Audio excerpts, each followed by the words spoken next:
For everything there is a season, and a time for every matter under heaven. That's from Ecclesiastes 3.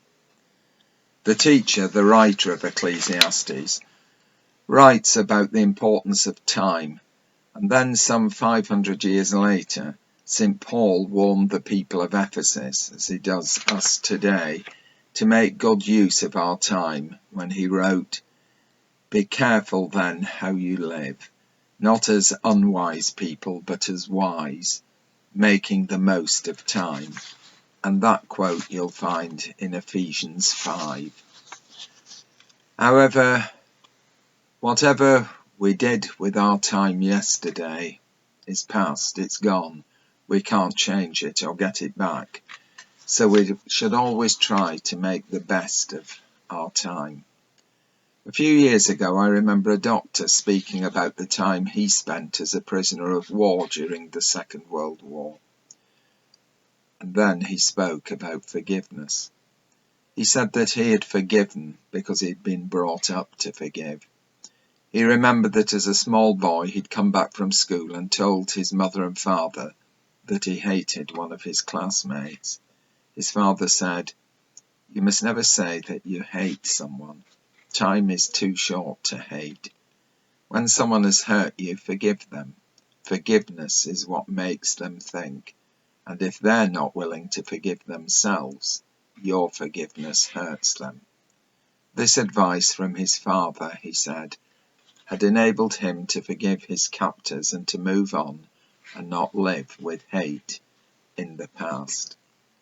For everything there is a season, and a time for every matter under heaven, a time to kill and a time to heal.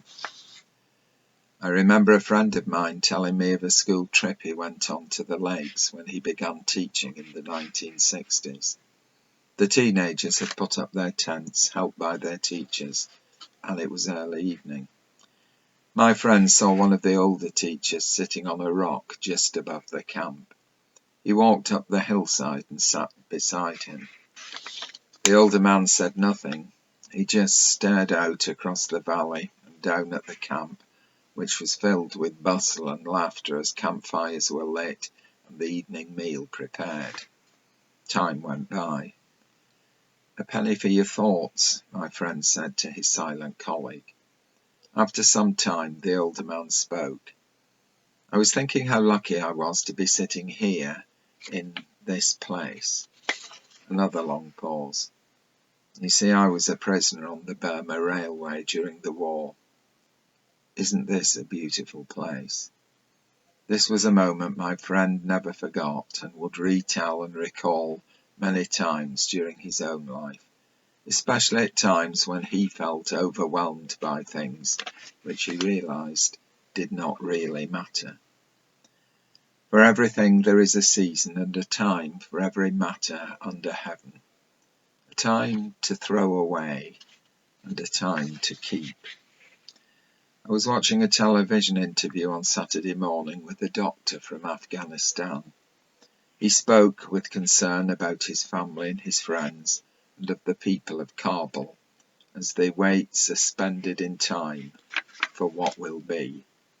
He spoke of how as a child growing up in Afghanistan that he spent a great deal of that childhood in cellars and tunnels underground to escape the fighting and the bombing in the streets above, and of then fleeing the country and growing up in a refugee camp, where he was shown the kindness and love which enabled him to train as a doctor.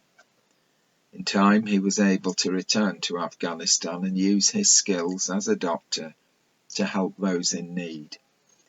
He was reluctant to say it, but in the end he did say that he felt that the West has abandoned his country. He spoke not with bitterness at what is happening, but rather with disbelief and sorrow.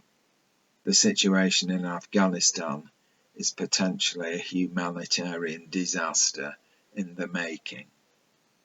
For everything there is a season and a time for every matter under heaven, a time to keep silence and a time to speak. In time, it may be possible for countries to put aside their differences and come together to help other nations who find themselves in real need. After all, we've done it with the fires in Greece and Italy. We do it in giving aid and in helping with natural disasters. Perhaps the pandemic will help the world to realise that we do need to share. Although should we, the world, the West, should we even be debating whether or not to send vaccines to the poorer countries of the world? Surely it should just be done. For everything there is a season and a time for every matter under heaven, a time to keep and a time to give away. Here is a thing I saw a little while ago. It's called A Memo from God. I think that it helps us think about the way we spend our individual time and how sometimes we waste it on worrying or getting angry about things which in the end waste time. And I'm as guilty as anyone of that. It goes like this. If you find yourself stuck in traffic, don't despair. There are people in the world who will never own a car. If you've had a bad day at work, remember that there are people who are unable to work or do not have work. If you despair over a relationship that has gone wrong, think of those people who have never known what it means to love or to be loved. If you wish the weekend had not passed so quickly, think of the person who works 7 days a week to feed a starving child. If the car breaks down and you have to walk for help, think of the paraplegic who would love to take that walk. If you worry over the grey hairs or the wrinkles you find on your face, think of those undergoing treatment for really serious illnesses. If you find yourself thinking, what am I here for? Be thankful, because there are those who have not lived. If you find yourself a victim of other people's bitterness, ignorance, or smallness, remember things could be a lot worse. You could be one of them. We should always try to be aware of the gift of time, a gift given to us by God, and try to use it as well as we possibly can. For time is a precious thing, and it is irredeemable. That is why St. Paul wrote, "Be careful then how you live, not as unwise people, but as wise, making the most of time. For everything there is a season and a time for every matter under heaven, a time for peace and a time to love."